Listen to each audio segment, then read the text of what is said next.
Harry Potter Order of the Phoenix, Chapter 16, In the Hogshead. Hermione made no mention to Harry giving Defense Against Dark Arts lessons for 2 whole weeks after the original suggestion. Harry's detentions with the Umbridge were finally over. He doubted whether the words now etched in the back of his hand would ever fade entirely. Ron had had 4 more Quidditch practices and not been shouted at during the last 2, and all 3 of them had managed to banish their mice in Transfiguration. Hermione had actually progressed to banishing kittens. Before the subject was broached again on the wild, blustery evening at the end of September, when 3 of them were sitting in the library looking upon potions ingredients for Snape. I was wondering, Hermione said suddenly, whether you thought any more about Defense Against the Dark Arts, Harry. Of course I have, said Harry grumpily. Can't forget it, can we, with that hag teaching us? I meant the idea Ron and I had. Ron cast her an alarmed, threatening kind of look. She frowned at him. Oh, all right, the idea I had then, about you teaching us. Harry did not answer at once. He pretended to be pursuing a page of Asiatic antivenoms because he did not want to say what was in his mind. He had given the matter a great deal of thought over the past fortnight. Sometimes it seemed an insane idea, just as it had the night Hermione had proposed it. But at others, he had found himself thinking about the spells that he had served him best in his various encounters with dark creatures and Death Eaters. Found himself, in fact, subconsciously planning lessons. Well, he said slowly, when he could no longer pretend to find Asiatic antivenoms interesting. Yeah, I've thought about it a bit. And, said Hermione eagerly. I don't know, said Harry, playing for more time. He looked up at Ron. I thought it was a good idea from the start, said Ron, who seemed keener to join in the conversation now that he was sure Harry was not going to be shouting again. Harry shifted uncomfortably in his chair. You did listen to what I said about the load of it being luck, didn't you? Yes, Harry, said Hermione gently. But all the same, there's no point pretending you're not good at Defense Against the Dark Arts, because you are. You were the only person last year who could throw off the Imperious Curse completely. You can produce a Patronus. You can do all sorts of stuff that full-grown wizards can't. Victor always said. Ron looked around at her so fast he appeared to have a crick in his neck. Rubbing it, he said, Yeah? What did Vicky say? Ho ho, said Hermione in a bored voice. He said Harry knew how to do stuff even he didn't, and he was in his final year of Drumstring. Ron was looking at Hermione suspiciously. You're not still in contact with him, are you?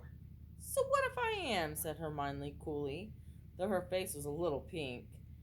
I can have a pen pal if I... He didn't only want to be your pen pal, said Ron accusingly. Hermione shook her head exasperatingly and ignored Ron, who was continuing to watch her, said to Harry, Well, what do you think? Will you teach us? Just you and Ron, yeah?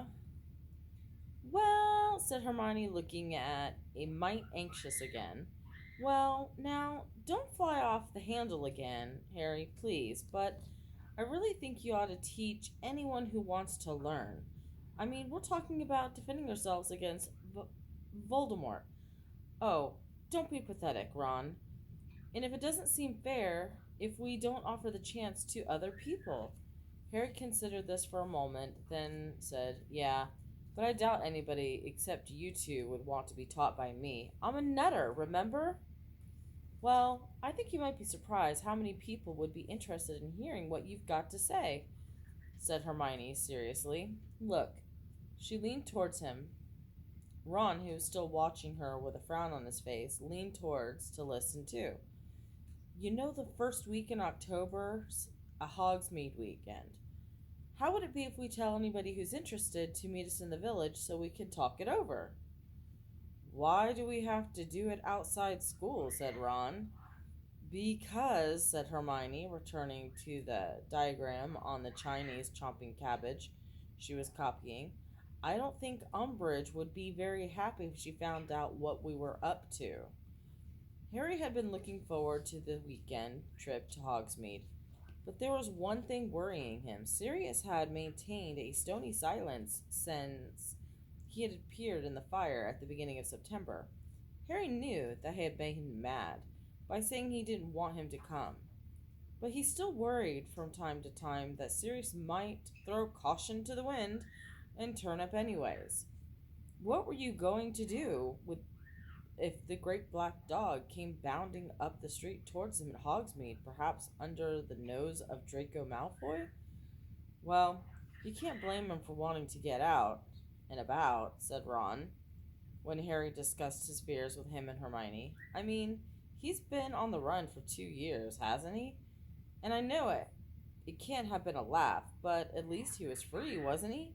And now he's just shut up all the time with a ghastly elf. Hermione scowled at Ron, but otherwise ignored the slight on Creature.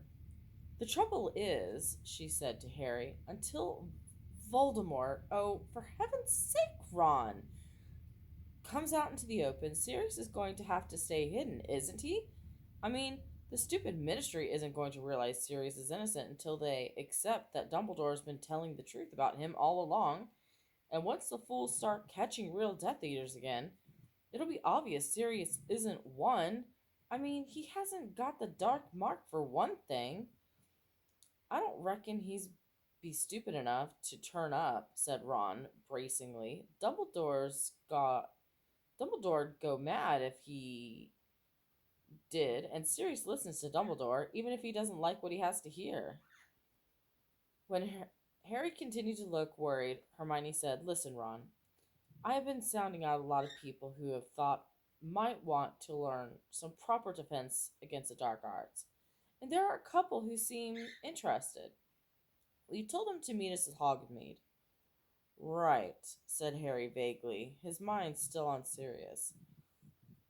"Don't worry, Harry," Hermione said quietly. You've got enough on your plate with Sirius too."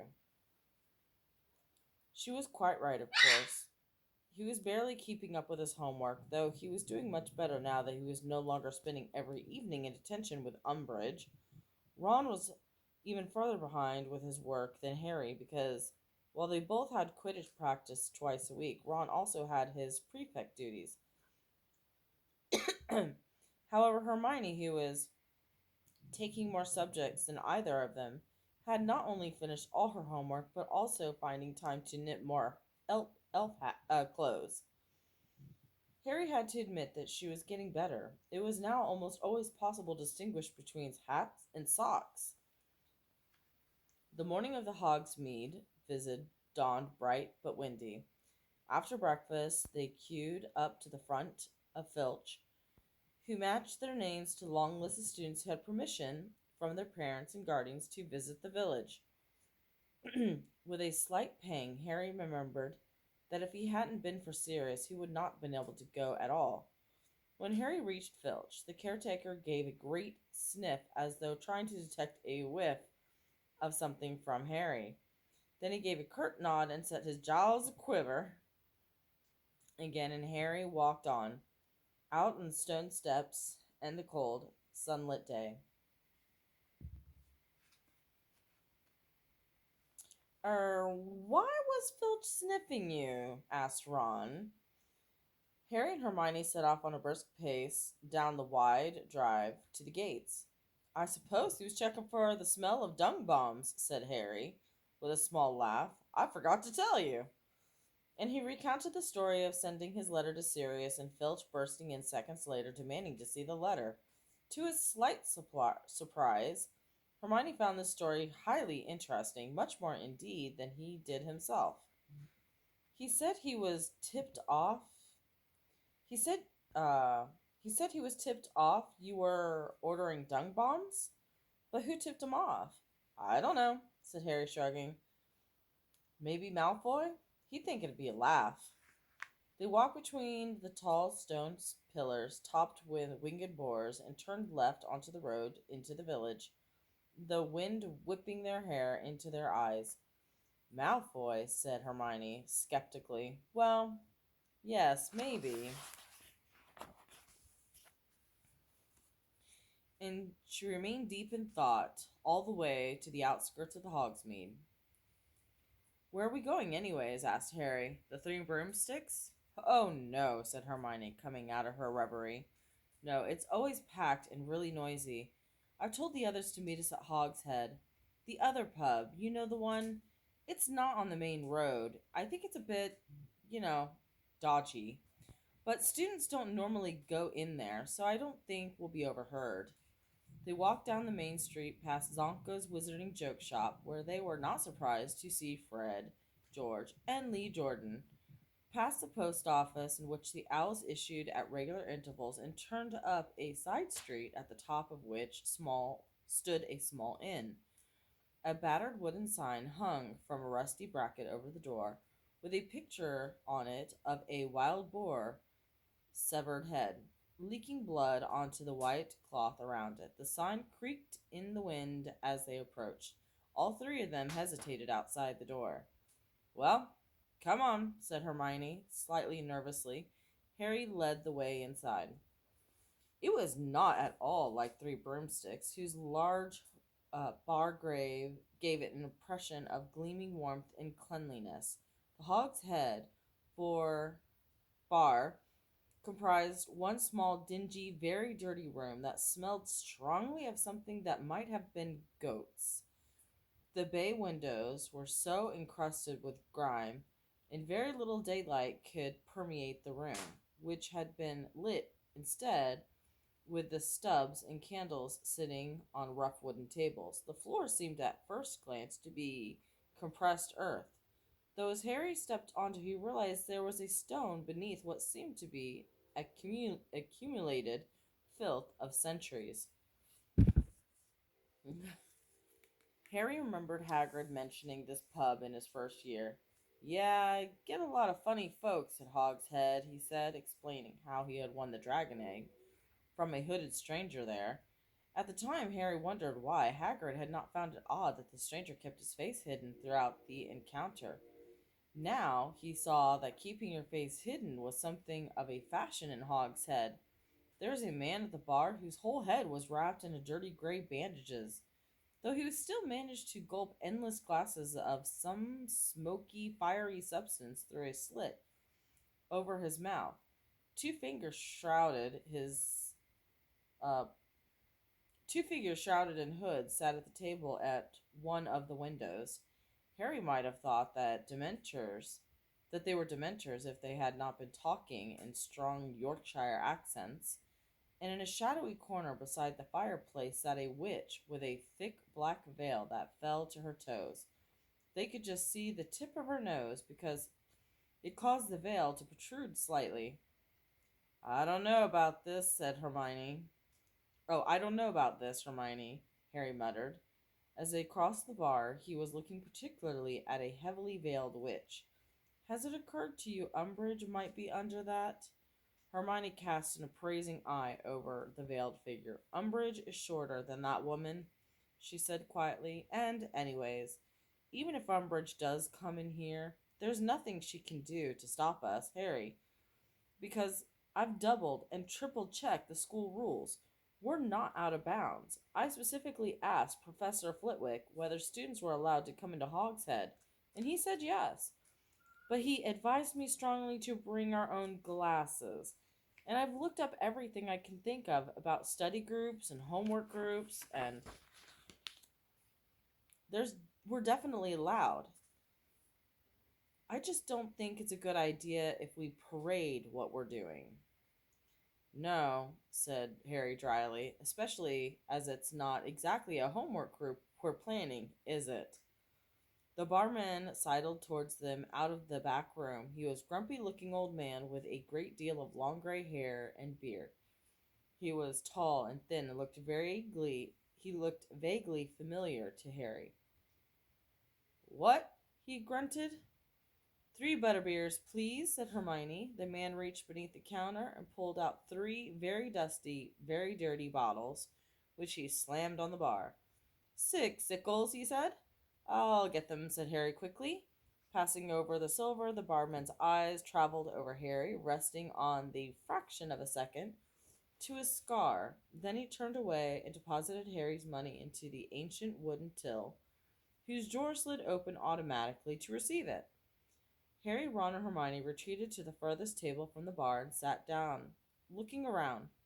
The man in the dirty gray bandages rapped to the counter with his knuckles and received another smoking drink from the barman. You know what? Ron muttered, looking over the bar with enthusiasm. We could order anything we like in here. I bet the bloke would sell us anything. He wouldn't care. I've always wanted to try fire whiskey. You are a prefect, snarled Hermione. Oh, said Ron, the smile fading from his face. Yeah. So, who do you say is supposed to be meeting us? Harry asked, retching open the rusty top of butterbeer and taking a swig. Just a couple of people, Hermione repeated, checking her watch and looking anxiously towards the door.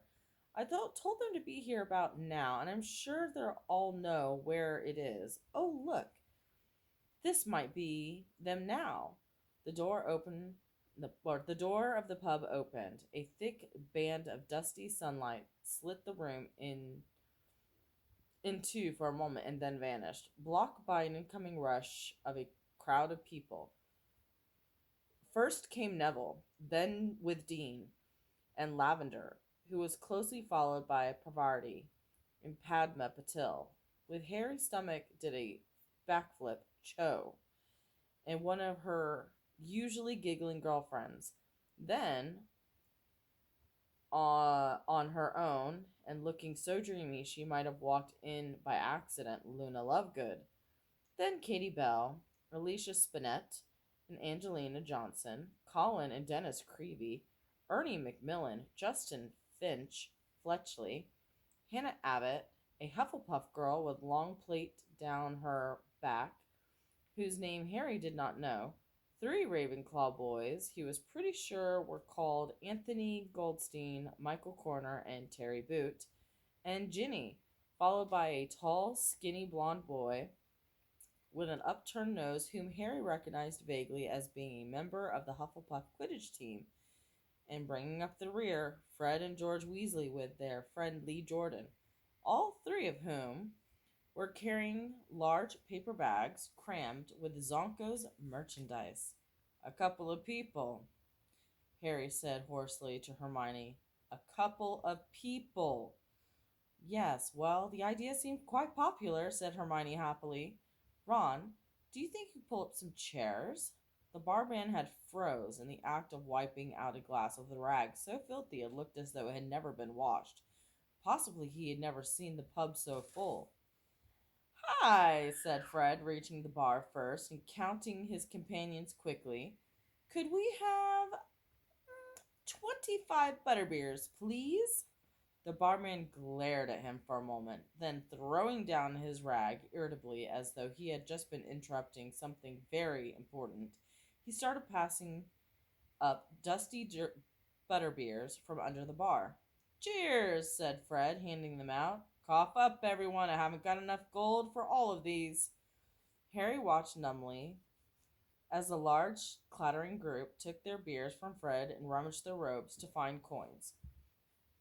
He could not imagine what all these people had turned up for until the horrible thought occurred to him that they might be expecting some kind of speech, at which he rounded on Hermione.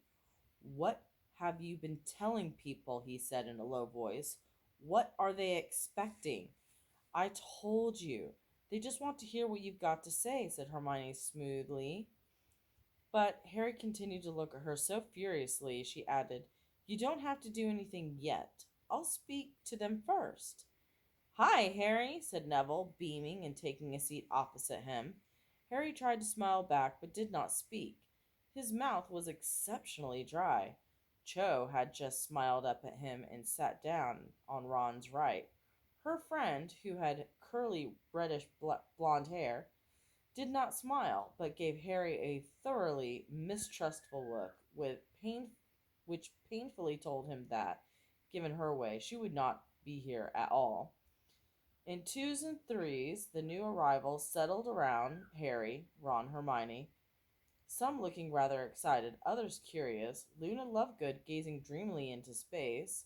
When everybody had pulled up their chair, the chatter died out. Everyone's eyes was upon Harry.